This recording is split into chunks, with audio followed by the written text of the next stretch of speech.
How's it going, everyone? College Lefty, and in this video I have for you all the 99 overall signature series Bob Gibson debut. I've had this card for a little bit since the 6th inning program came out. I did go ahead and pick up this 99 Bob Gibson.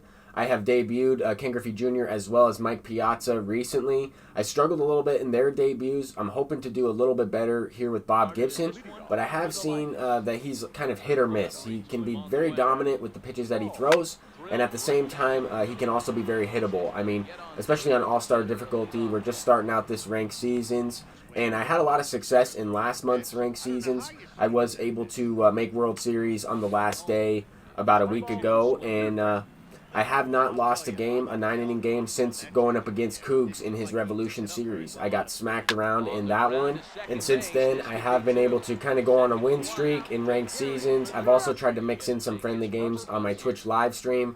However, I have still been having some connection issues, and I did write down the person's PSN and their name on Twitch that I matched up with, and I disconnected in the friendly, so I will try and get that game played as well. I'm going to try and match up with that person again, and I want to give him a chance to play. I mean, he won the giveaway game, and I want to get that game in. So I do feel bad about that, but I am trying to still upload as many games of ranked seasons as possible. So far in this first inning, I was able to shut him down. I got a double play there with Bob Gibson in the first one after giving up a base hit, so that's pretty nice. I'm trying to be aggressive here with Willie Mays. I'm trying to take the extra base if he throws it all the way home on that single.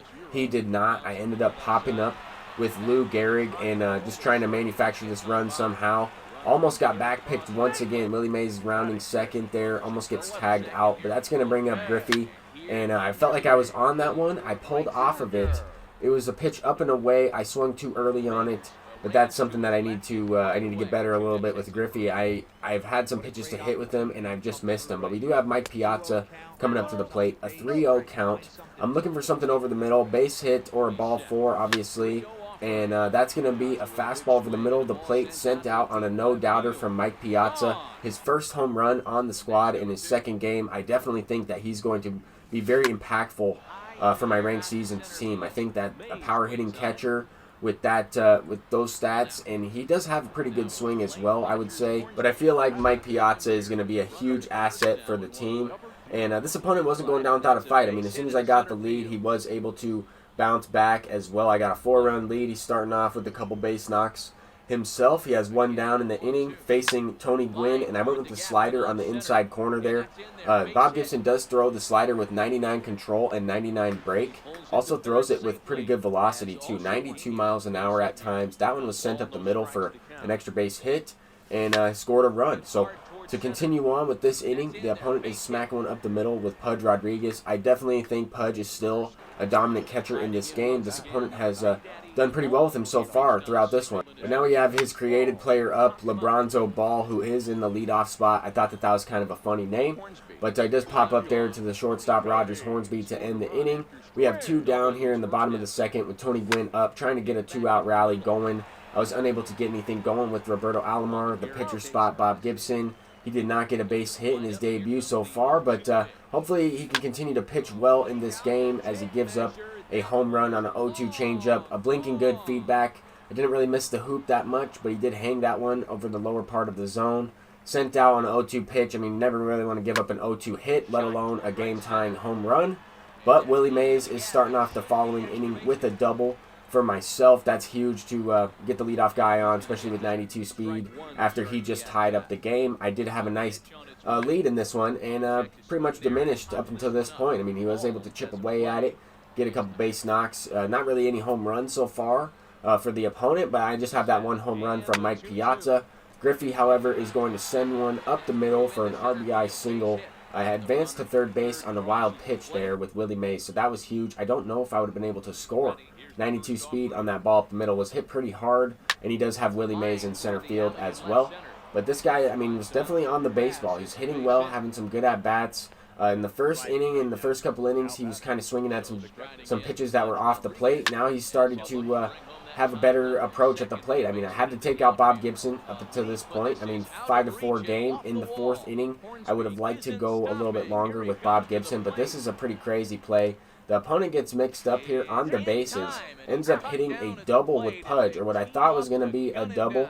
and it turns into a double play. He ran himself out of the inning completely because he does have Nolan Ryan, his pitcher spot, coming up with 2 outs. I was able to get the strikeout. I was kind of surprised that he didn't go to the bench there and try and take advantage of tying up the game.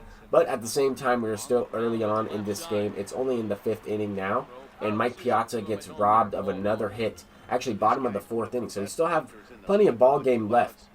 Roberto Alomar up at the plate, and he's going to smack a fastball low and away. That's going to be a home run sent over the left field wall. I didn't think that that one had the distance, but his reaction in left field with his fielder pretty much let me know that that one was indeed launched out for a solo shot. So that's big.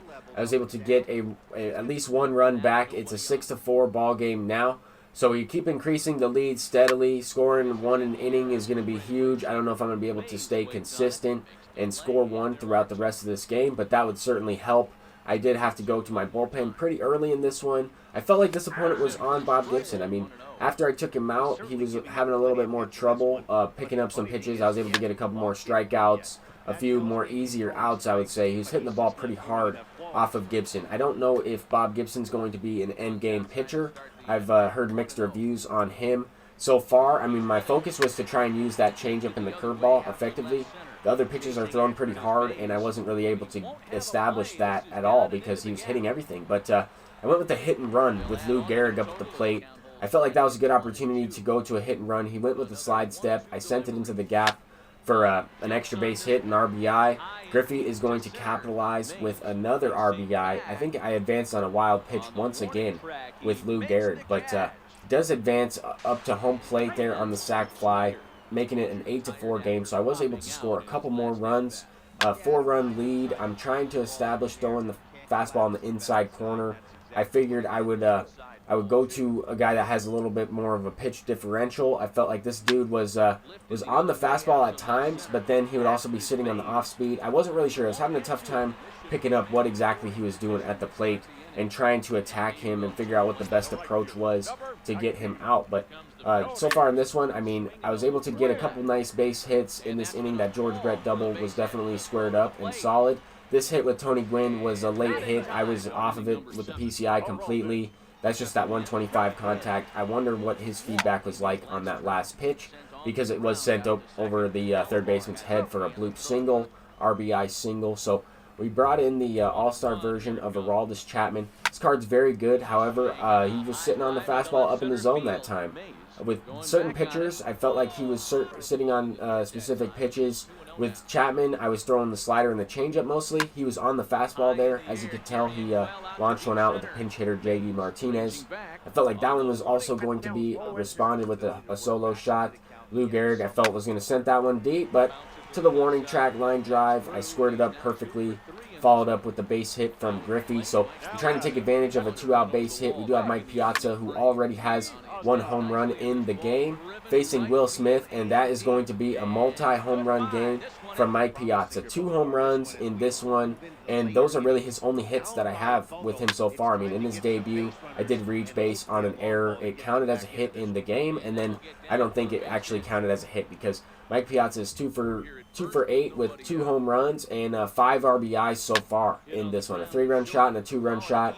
This is the first error I actually made with Rogers Hornsby. Probably coming in the worst possible situation. A tailor-made double play when he has Willie Mays coming up to the plate.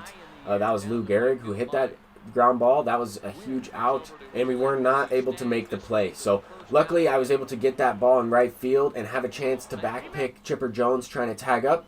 Rogers Hornsby doesn't make the tag. I don't know. I pressed the right stick to try and make him dive or make him tag the runner coming back to second. Did not work out. But the following inning, I did have a chance to score. Once again, I had a guy on base with Willie Mays up, a 3-2 count. I grounded out to third base. But we are 3 outs away from closing this one out. I think the player of the game for this one will be Mike Piazza if we are able to close this one. I mean, the opponent scored 5 runs, and Mike Piazza drove in 5 runs himself. So definitely putting the team on his back in this gameplay. Brought in Rob Nen to close this one out. A pitcher that I felt like I didn't really want to use in this game. I wanted to try and use the other pitchers that I already had out there. I felt like with a 6-run lead, I would want to keep the same guy, not go to another pitcher and use stamina on a different guy. But At the same time, I don't think any lead is safe in this game. I wanted to make sure that I close that one out with a fresh pitcher. And we do move up to 705 rating into the DS division. I was able to unlock the pack and the bat skin and everything. But thank you guys so much for watching. I'm College Lefty, and I'll see you guys in the next one. Have a great day, and peace out.